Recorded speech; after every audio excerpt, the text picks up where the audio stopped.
if we buy into the idea that we are created in the image and likeness of God, then we are created in the image and likeness of the most creative being there is. So the idea that I can't, or I won't, or I shouldn't, or I couldn't, or I'm not tall enough, or pretty enough, or strong enough, you got to put all that stuff away and trust that he's going to give you some cool stuff.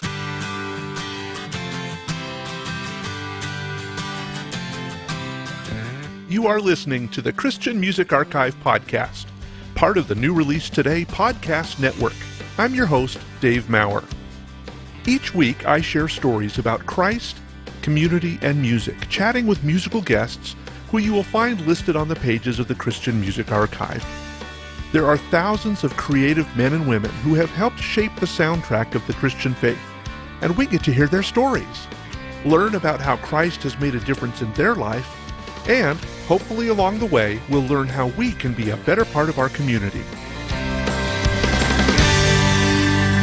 I first learned of Bob Halligan Jr. from reading credits.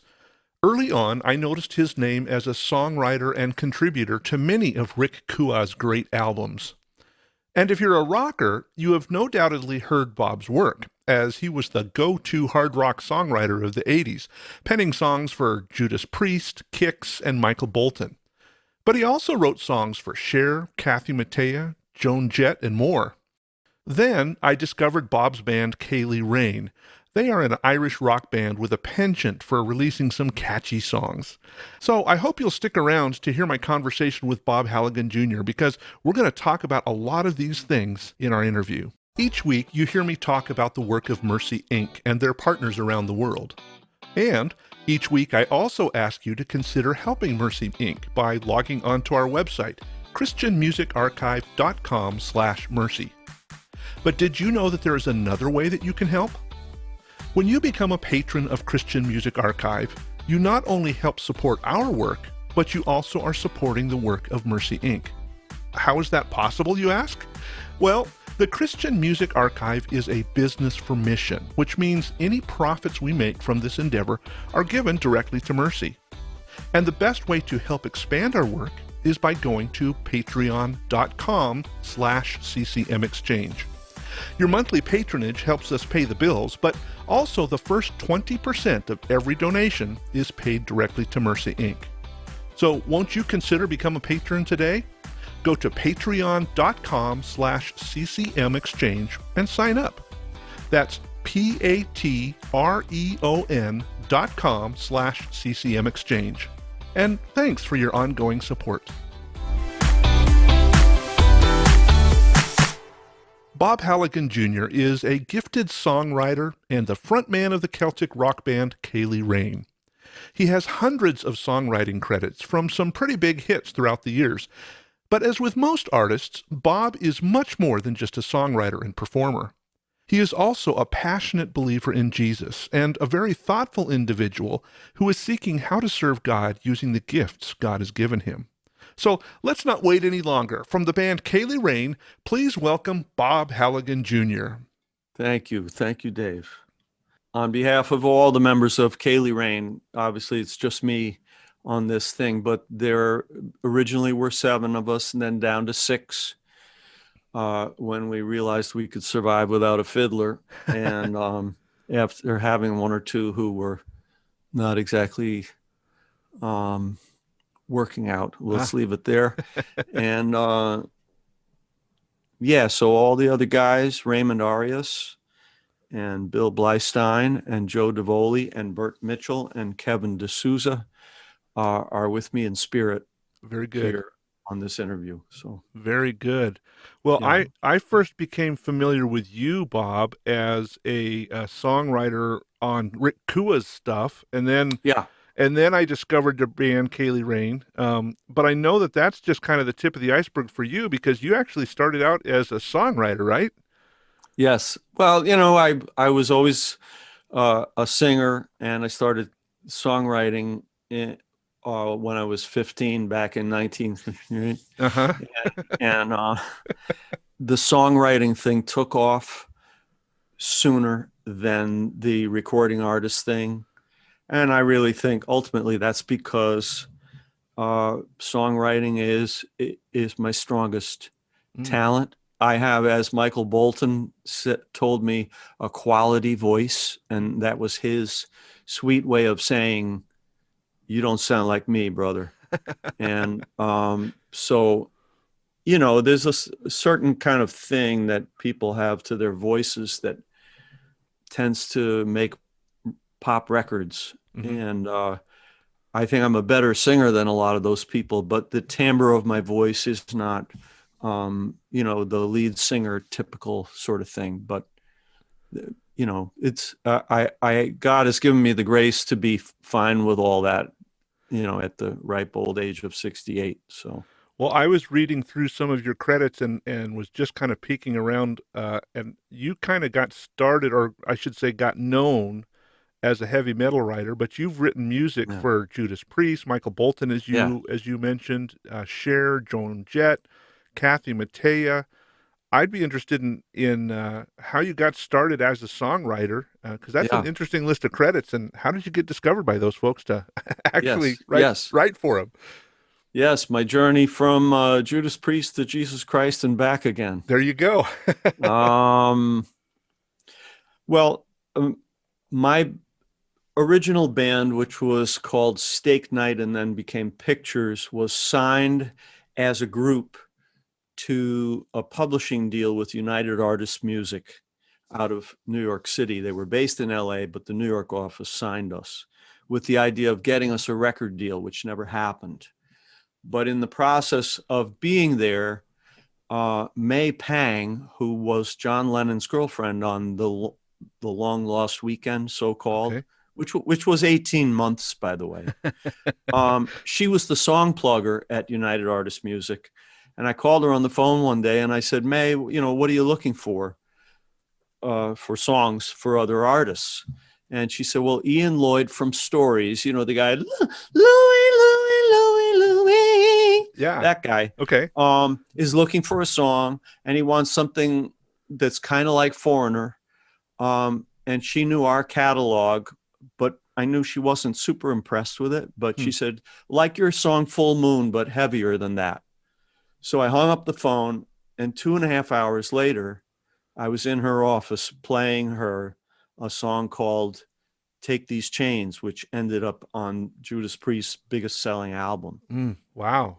So I got inspired. I got excited to show my songwriting chops, which I knew to be broad, Mm-hmm. which is to say, I will never call myself a genius, but I will say that I was given a gift to understand and enjoy and appreciate many styles. And I'm better at some than others, but the hard rock thing I discovered I could do. And so it was just a kind of a perfect moment. I played her the song and she said, I like that. Now that I like. Very And then cool. she got the cut with Judas Priest. And then my wife, after it was, a platinum record, my wife said, well, you should write them another one. They'll at least listen to it. Oh, uh-huh. And so I wrote a tender love ballad called Some Heads Are Gonna Roll. And sure enough, I was recording with the aforementioned Rick Cua in England at the time. It was in the summer of 1983. And Priest's management office was in London, where we were. So I hand delivered a cassette of Some Heads Are Gonna Roll to the Priest office. And a few days went by and I got a call at the studio where Rick and I were recording. And it was Tom Allom, the producer of Judas Priest. They said, Bob, we like this one too. May we record it? I said, yeah, knock yourself out. So then I kind of became the heavy metal song doctor, never having listened to heavy metal Oh, interesting. or hard rock as a kid. To me, I remember when Led Zeppelin came out, I thought it was from the devil. And I may not have been wrong, but regardless, it scared me, and it wasn't something that I was more of a Beatles, Stones, Stevie Wonder. Right. Then I discovered jazz. I loved Chick Corea and the Pat Metheny group and things like that, right? Yeah. So the idea of heavy metal was foreign to me, and I think that's why I was good at it, because I didn't care. I didn't feel any pressure, so it was like drawing cartoons to me. And I could dash them off. So once I got established as the heavy metal song doctor, the labels flew me all over. Wow. Atlantic Records in particular got attached to me and had me writing for all their artists all around the country. And I couldn't write them fast enough. Wow. And in 1985, I had 27 songs on different people's records, several of which were major albums. Yeah. And without ever really, taking it too seriously. Because I always just wanted to do my own thing. Yeah. Yeah. But it's all of it has been blessed and been joyous and full of love, and I've been graced with fantastic opportunities, many of which turned into something wonderful. Well, at some point I read that you actually had two songwriting contracts, one with a mainstream deal and one with Benson. So how did you, I'm sure the Christian music stuff was kind of an outpouring of your soul as well, right? Sure. Yeah. Rick Cua was the guy who introduced me to the fact that there was such a thing as Christian music. When he put my song Fly Me to Heaven on Cut One, Side One on his very first record. He changed some of the lyrics via permission from me to make it more specifically Christian, whereas I had written it as a love song. But, God works in strange ways, as we know. And so then he asked me to do some shows with him. We had known each other and done writing together for a period of about 8 years at that point. Because you guys were both New York guys at that time, right? Yeah, Syracuse, New York. We had met in 1974. Okay. And he was my group Steak Night. He was our manager in 1975 for about a year or so. Okay. He had a group that would get a lot of requests for bookings, and he thought, geez, rather than lose these second bookings, find another group to give them to. So that's when we graduated college. We hooked up with Rick and got sort of his leavings, if you will. Yeah. Okay. So Rick, in those early days, was always a big brother to me, and still is. He's a man who has literally saved my life twice. And I don't mean in the physical sense of pulling me out of a broiling brook, but spiritually, etc. He has rescued me twice. So God bless him. Well, obviously, like we said, you were writing songs out of a Christian faith that you typically write out of what you know. And so you have developed a relationship with Jesus, and I'm always fascinated with folks' journey to faith. Would you want to tell us a little bit about how you became a follower of Christ? Well, I'm a Catholic, which scares a lot of people. Like when I moved to Nashville. In Nashville, they don't ask you what do you do, right? They ask you what church do you go to. Oh, interesting. And when I said St. Philip, they take a half a step back because they're hoping that it's Anglican or that it's Presbyterian or something like that, right? And I said, well, no, it's Roman Catholic. Then they take the full step back. But I'm Catholic cradle to the grave, in the sense of Catholic spirituality, not at the moment. I'm especially not a fan of the Catholic institutional church, though I am a tremendous fan of and have met Pope Francis. I wanted to talk about that because you had an opportunity to perform for Pope Francis. Yeah, it wasn't really for him. It was before him. Okay. Yeah. So I was part of the warm up thingy. You know, you get 60,000 people baking alive Uh-huh. in this gigantic square, and you have to entertain them so they don't expire. Oh. And so I was part of that. So I did one Ceili Rain song, sort of karaoke style. Hmm. We had a track of our song called Stomp, which I wrote with Rick Cua. And I sort of jumped all around the stage like Mick Jagger, and because it was just me, Yeah. and it went over great, you know. But by the time the Pope was there and did his thing, he had not seen me do anything. Mm. He was in the Pope mobile en route, you know. Yeah. Yeah.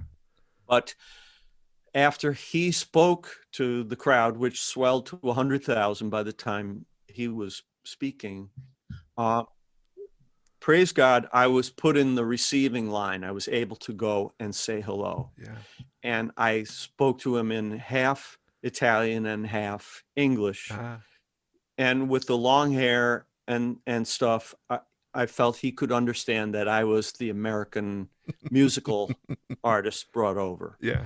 And he said, you know, I'm coming to America. He said, remember me, by which he meant pray for me. Okay. You know. Yeah.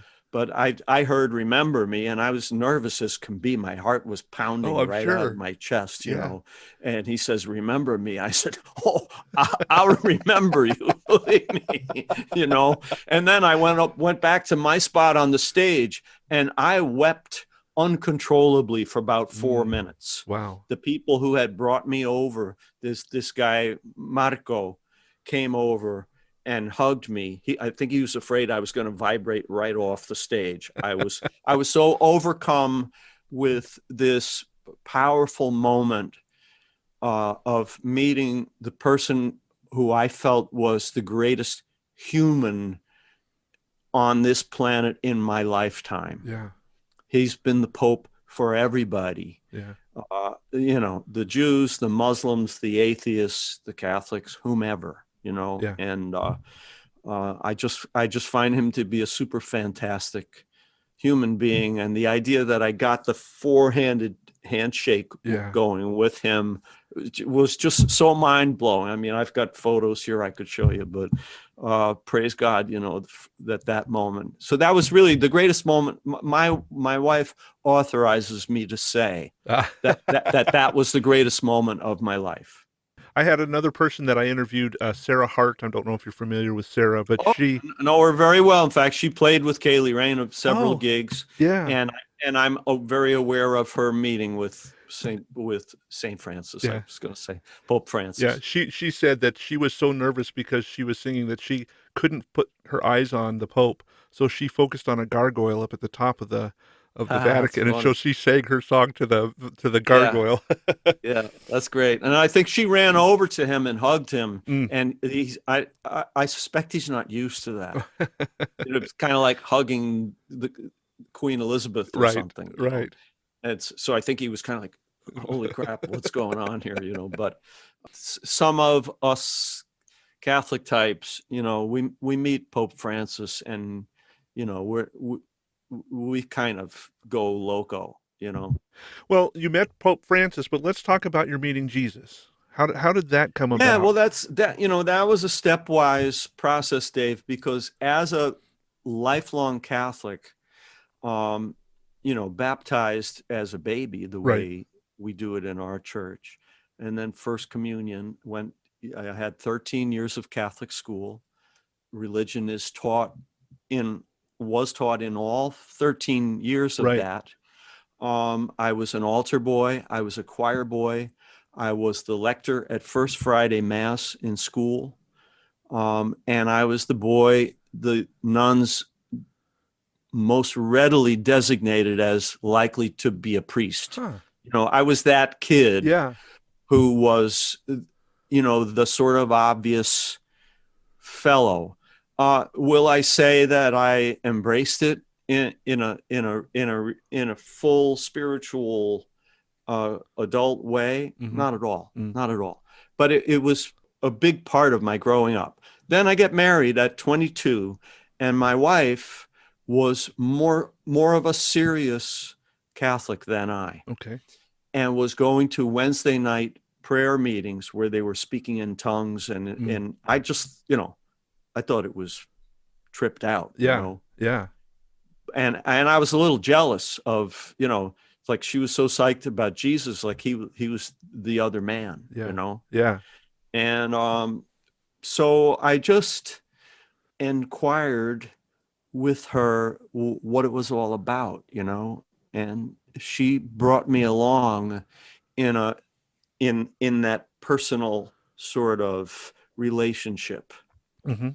such that when Rick Cua put Fly Me to Heaven on his first record and got me to play in his band for some gigs, and turned to me and asked me, "Are you a Christian?"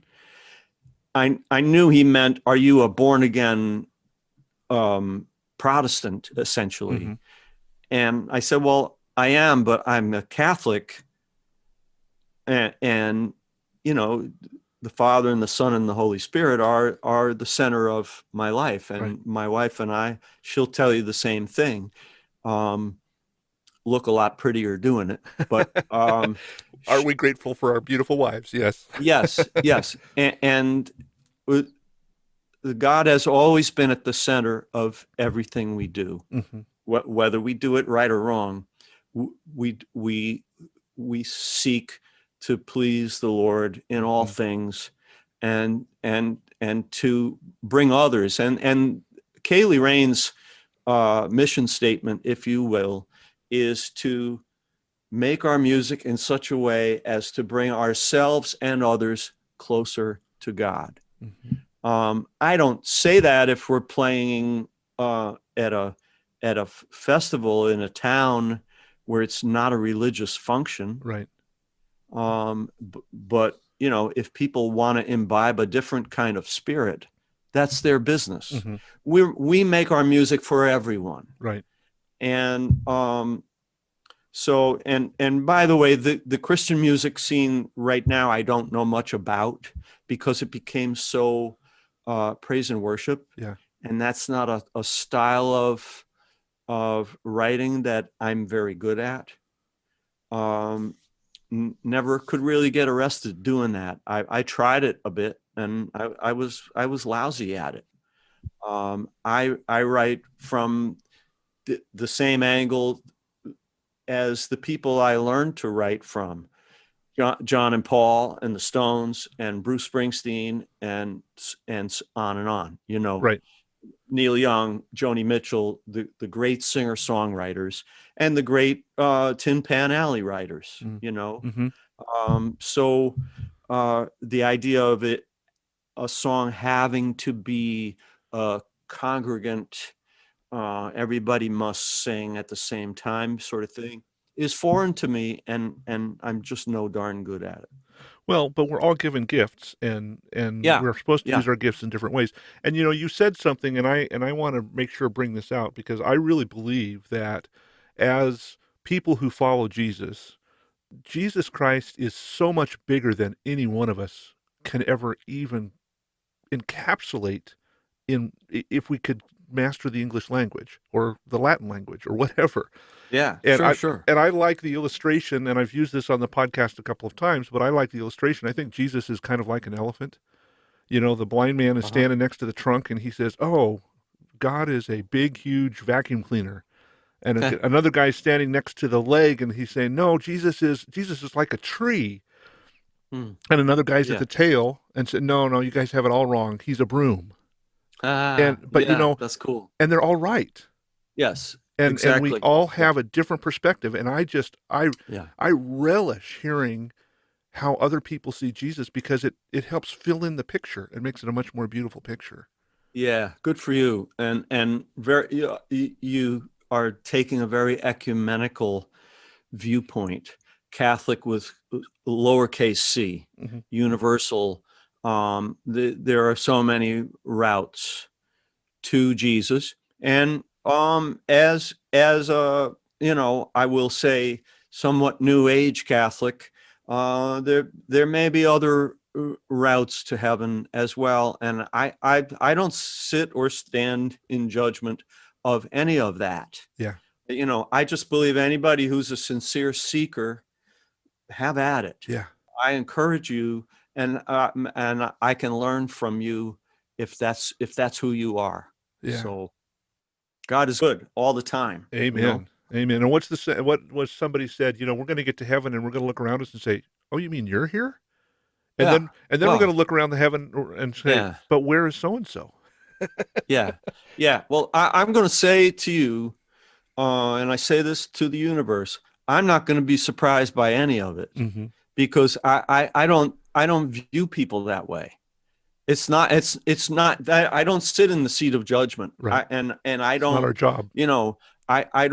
I just see people, and there's some people I think are ASSHOLES, and you can zap that out if you need to. But it's I don't know their hearts, Right. and it's not for me to say. Right. But I think because you're not a Catholic. I mean, I was taught that Catholicism is the one true church when I was a little kid. I do not feel that way any longer. Yeah. And I like the fact that I'm a little bit wiser at 68 than I was at 67, etc.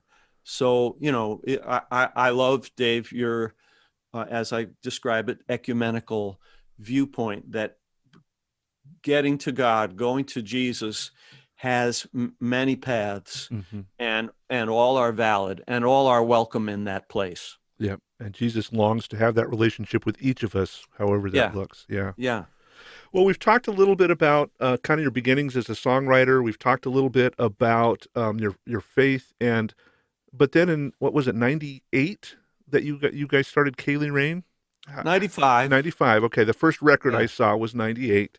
So yeah, I guess 97, 98. Yeah. So talk about what was the inspiration behind that band. For those who don't know, Ceili Rain is an Irish rock band with just some fun songs. Thank you. And I've heard, I've listened to every single one of them. But so talk a little bit about how did Ceili Rain start? Well, this returns to a common subject with me, which is my wife's wisdom.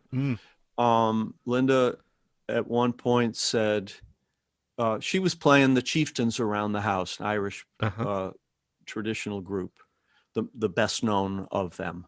And I started to really like it. And she said, well, why don't you combine your newfound love of Celtic music with your rock and roll that you've been doing your whole life? And I said, honey, that's easily the dumbest idea I've ever heard. And it turned out not to be so dumb, other than it's dumb in that the amalgam we created was unique and special, but in a way that wasn't able to crack through hugely on a commercial level, because like I'll say that Dan Keene, who was my ASCAP representative in 1995, 6, 7, 8, whatever, in Nashville, came to our first two showcase gigs at Douglas Corner that we did. And he said, well, Bob, buddy, I love this band, but I think you have to decide, is it a secular band or is it a Christian band? Yeah. And I looked him in the eye and I said, Dan, I have decided it's Ceili Rain, which, was my statement, my macho statement of, like Popeye, I am what I am. And also my death knell, because he wasn't wrong. If you're kind of perceived as neither fish nor fowl, the music business doesn't know what to do with you. Right. In spite of the fact that I had Christian music executives just about break my hand shaking it, saying, we want to sign you. It wasn't meant to be, because I know you don't want to talk politics, and we won't, but I will go this far, Dave. Sure.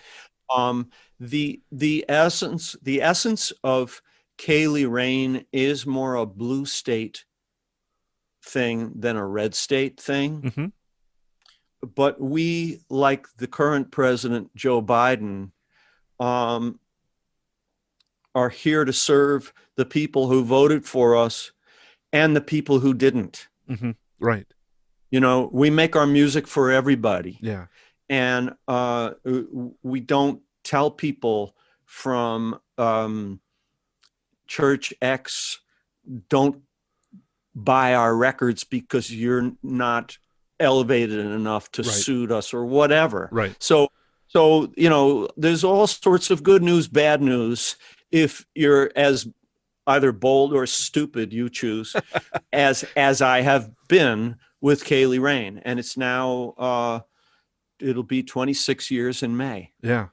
That we've been a functioning band playing live. Yeah.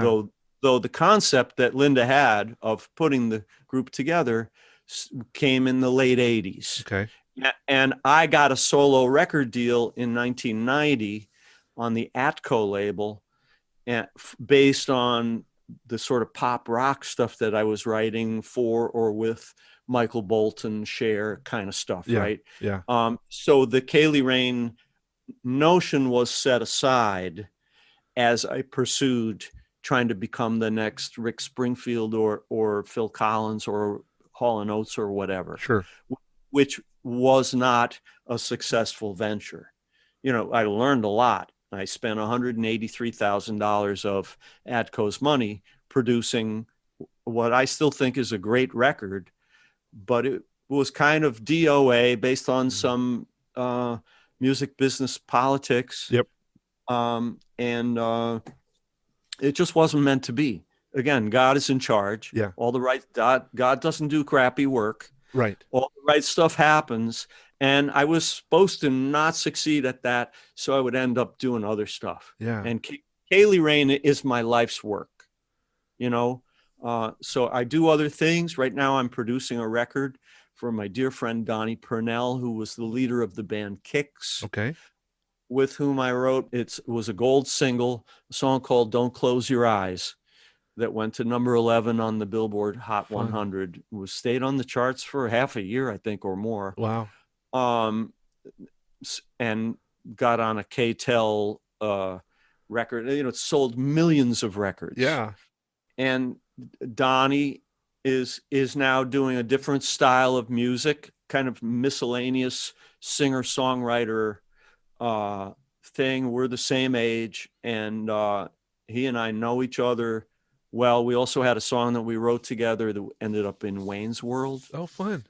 And many other songs that his band Kix, not Kiss, whom I also wrote with, but Kix probably did 10 songs that I wrote with Donnie Purnell. Okay. And because of our relationship, he asked me to produce this record. Fun. That he's so.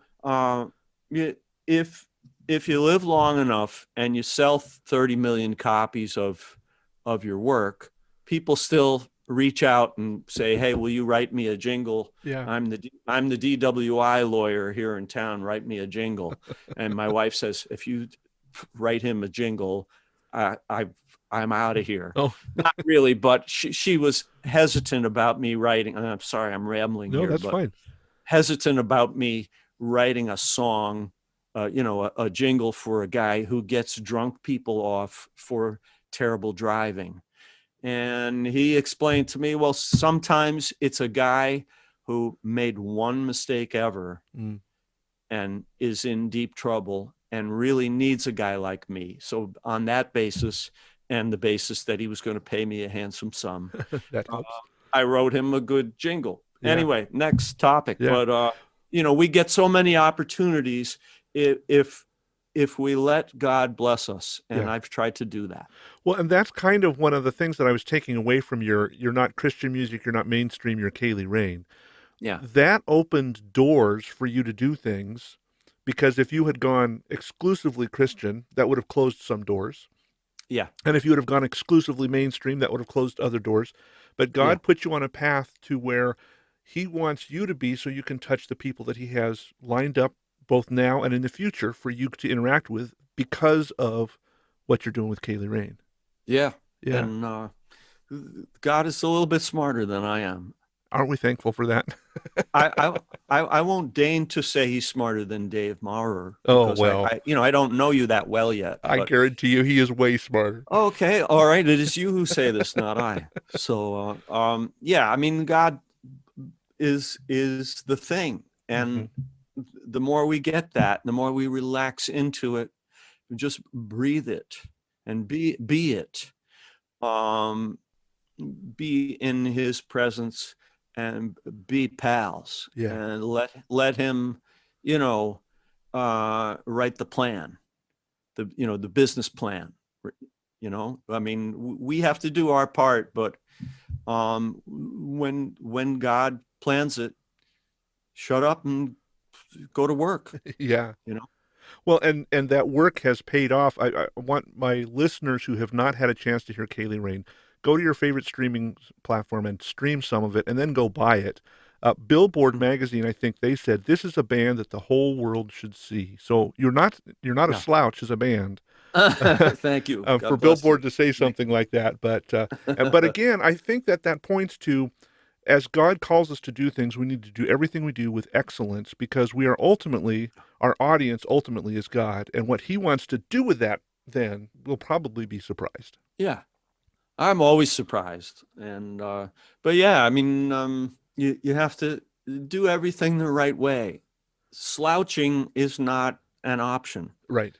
And as you say, because and being only somewhat creative also, I believe, is not an option, because if we buy into the idea, Dave, that we are created in the image and likeness of God, Right. which I do buy into, then we are created in the image and likeness of the most creative being there is. Yeah. So the idea that I can't, or I won't, or I shouldn't, or I couldn't, or I'm not tall enough, or pretty enough, or strong enough, you got to put all that stuff away and trust that he's going to give you some cool stuff. Yeah. And I taught songwriting at Syracuse University for 10 years, and I've done many seminars with it and individual lessons and this and that. And I don't have a baseball cap handy, but one of the things that I do is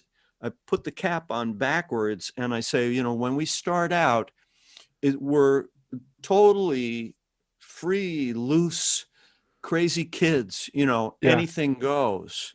And you have to allow yourself to do that.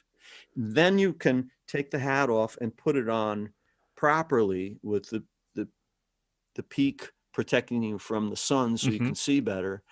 And then you edit. It's like, some people, like if I do seminars like Christian musician summit kind of things, Yeah.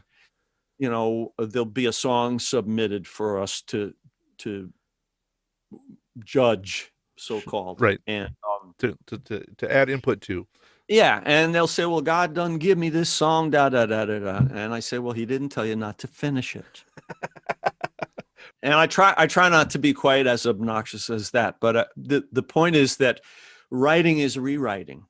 And when we put the hat on the straight way, then we say either, boy, this is great, or this is the worst piece of crap yet.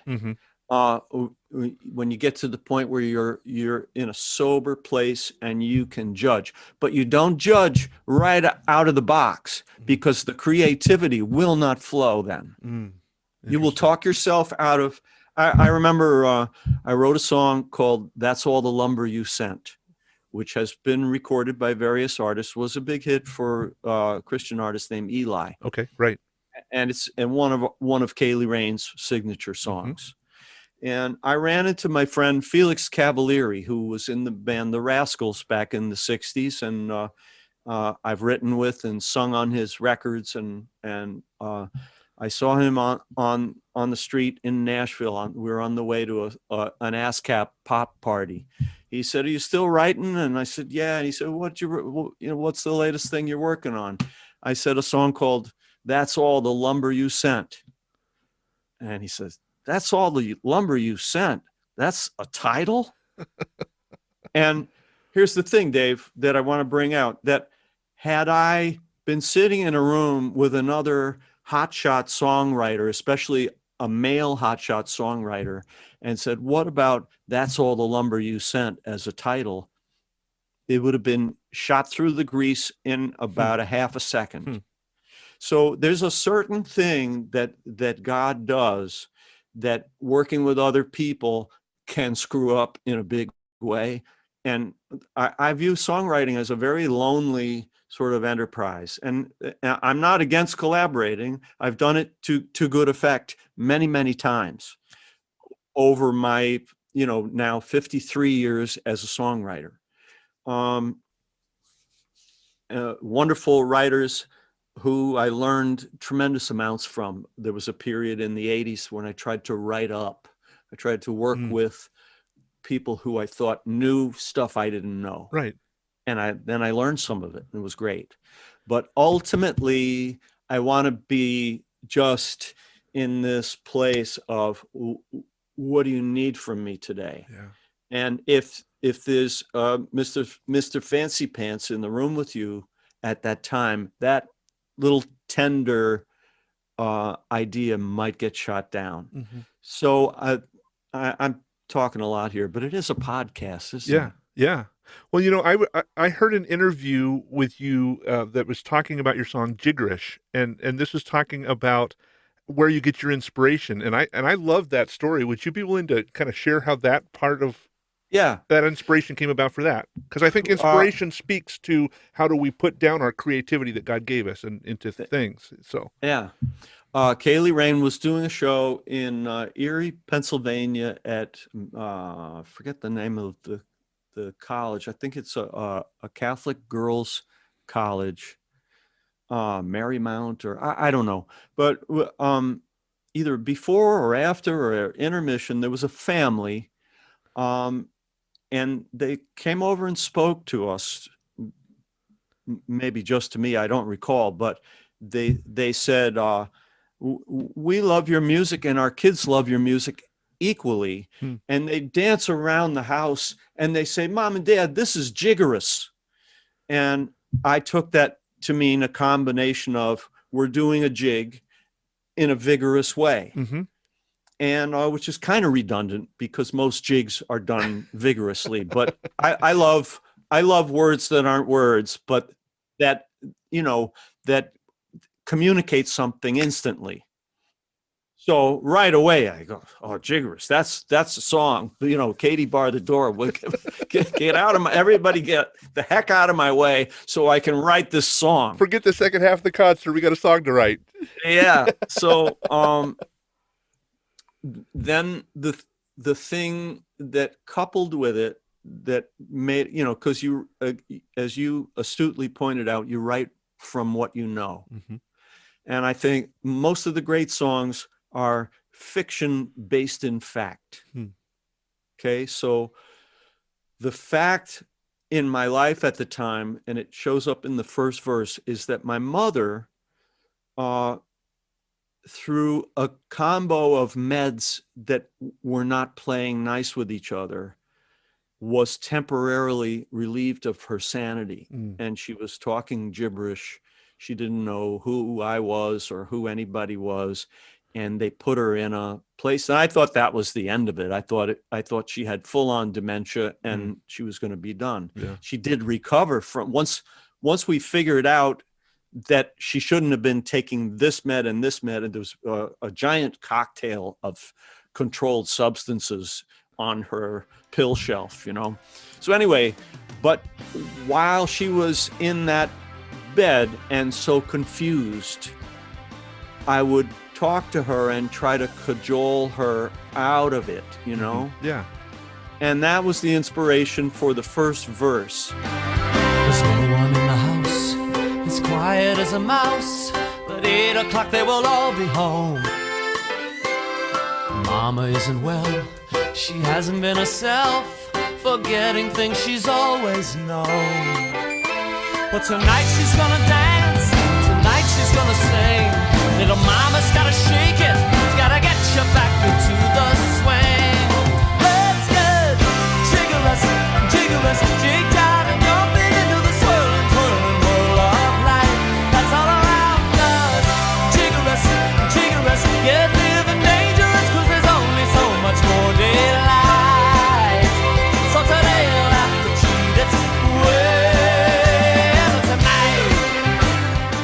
it's just so exciting when you get that light bulb over your head that represents a song idea, you know, and God bless those people. I don't know who they are or anything, but they probably at some point came to a later show and said, "Hey, you wrote something." I don't know. I don't recall that. Well, but to the point of your story, though, if God has given us this spirit of creativity, which I agree with you, yeah, and if we're always open to these opportunities, you never know what God's going to present yourself. And like you said, keep your hat on backwards, soak it in, be a sponge, and then what comes out of that, God can use to be life-changing for people. Yeah. Isn't it fantastic? Yeah. I mean, we really, you know, you have to look at life as a party in view of what you've just said, that holy cow, you know, you just never know what's around the corner. And, you know, I'm a person, I got up late this morning. It was a little bit after 6. Normally I'm up by 5. And I might do 40 minutes on the bike and do curls and do all sorts of stuff because I got to keep my instrument in shape. Right. My voice, my brain, everything. I read a fair amount because you need words. I love film music. People ask musicians and songwriters often, you know, what do you listen to? And I'm going to be honest with you. I'm much more of a producer than a consumer of music. Mm-hmm. So I don't listen. I don't seek music. If I'm in the car, I'll listen to talk radio. I do put on the Beatles channel and sing along because I do play Paul McCartney. I was going to bring that up. In a Beatlemania group.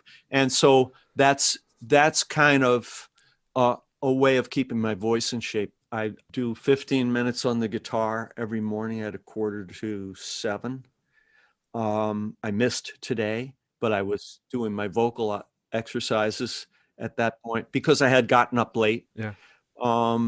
And I just try to be a disciplined person. I try to be ready. And as some actors will say, the more prepared you are, the more spontaneous you can be. Interesting. Yeah. You know? Well, I find it interesting, Bob, and you have no idea about this because these podcasts haven't released yet, but the last 3, yourself included, podcasts talked about being created in God's image, and God is a creator, which means we have creativity built into us. And I don't think it's an accident that, you know, 3 people in a row are bringing this up, and at this time of where we are in life, a lot of people did things in COVID that they haven't done before because, oh my gosh, they've got all this extra time on my hands. Yeah. But again, that's where that creativity that God has given us kind of spills out. And like you said, to be prepared so that when that creativity comes, you can do. Yeah. That's incredible. Yeah. Yeah. You have to be functional. It's use it or lose it. Mm-hmm. And I have many things that I do, and it's hard for me to keep up with all of them. Right. It's hard for me to be on top of my piano playing, which is my main instrument, my bass playing, which I'm not great at, but I've learned enough. I've done whole Ceili Rain albums as the bass player. Oh. I don't prefer it. I'd rather have a real bass player. I was going to say you'd rather have Rick Cua there. Oh my God, yeah. Heck yeah, of course, always. But yeah, I get it. I hear you. But I learned enough, but it's hard to keep up my chops. And as a singer, as a producer, as a guitar player, as a performer, there's so many different areas to cover that sometimes I fall down on the job. But I try to get up early and be working at it before I hit the coffee. Yeah. I try to put in at least an hour or 2 of getting myself in condition on all fronts, you know? Well, and to your point, I think of, you know, NFL season's about to end, but all these athletes, the quarterback, Tom Brady, once the NFL season ends, he doesn't just go into his room and, you know, yeah, right. He's working out all off season so that when the season comes, he's ready to perform it Exactly. top notch. And so what you're saying is that exact same thing. We may not be producing something right now, but being Yeah. prepared, Yeah. exercising those muscles so that when the Yeah. time comes, you're ready to go right in and knock it out of the Yeah. park. Yeah. Yeah. Dave, I'm finding you more interesting than me, so maybe we should reverse roles here. I don't know.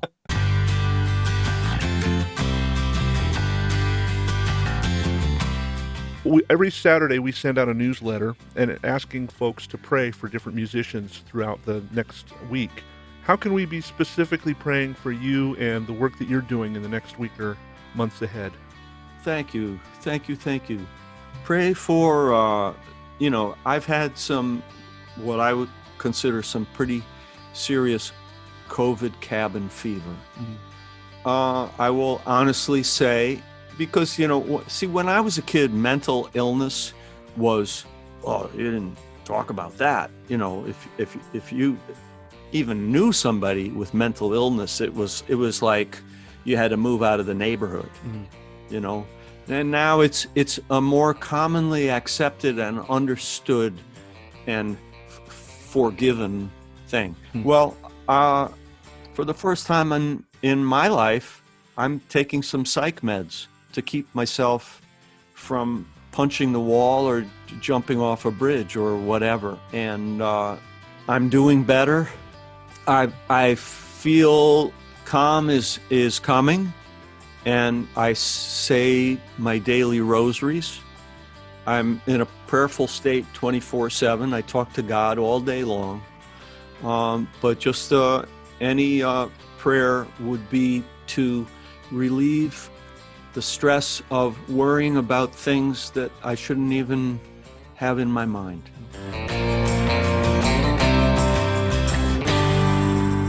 Thanks for sharing your story, Bob. And thanks for being so transparent and thoughtful about sharing your life's story. Have you noticed a theme in the past several podcasts? Several of these recent conversations have had the same theme. We as humans are created in the image of God, and God is a creative God. Therefore, we have been made by God to be creative. What a thought! Now, if you're like me, I think of songwriters, musicians, painters, and poets. Those are the creative people. And since I don't really do any of those things, am I creative? Well, if I believe that I have been made by God to be creative, I guess the answer is a resounding yes. So what does that look like for those of us who aren't gifted in the creative arts? For me, starting this podcast was one way I could use my creativity. Well, what if we looked at things like examining our friendships? Maybe we could find creative ways to encourage each other. Or how about that social or political issue that just won't leave your thoughts? Could there be a creative way for you to be involved in being a solution to help and bring peace? I'm not sure how God is calling you to be creative, but I'm confident that He wants you to use the creativity He has put inside of you. To get started, why not commit to praying about what creativity God wants you to use in your relationships, your job, and your surroundings?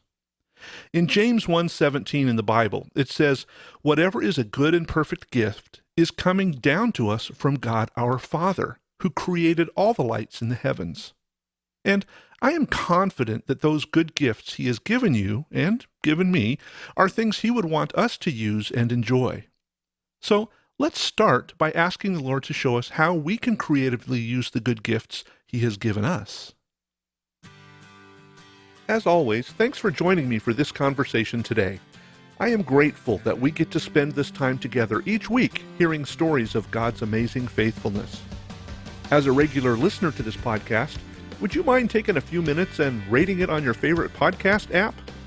Reviews and ratings really help spread the word so that other folks can hear about these great conversations.